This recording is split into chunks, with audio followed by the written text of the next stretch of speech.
Today is a very important day in the history of Zimbabwe. The Heroes' Day for us signifies that this country has got a strong history in terms of our liberation struggle.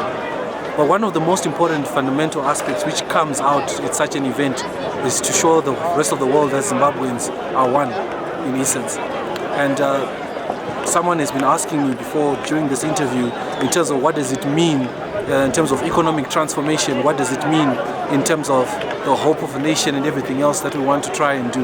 I think the President has outlined today in his address that Zimbabwe is going forward. He has outlined today in his address that we are actually seeing a lot of positives in terms of economic growth.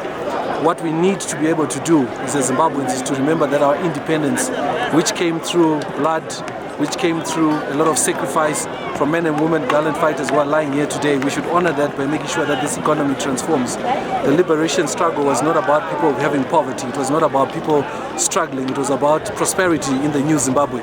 And I think we still have an opportunity as the young generation, and there's still an opportunity for those of us who are still around in this time to be able to make do, to be able to make right the promises or rather the sacrifices which were taken by the liberation fighters. And in terms of stability, the President touched a lot about it in terms of economic stability. He talked about it that when there's peace and tranquility and dialogue in any nation, you'd find that there's a lot of prosperity, there's a lot of peace which happens with that. So with that being said, I think what's very important is for Zimbabweans to continue to unite and remembering that what actually unites us is more than what actually divides us.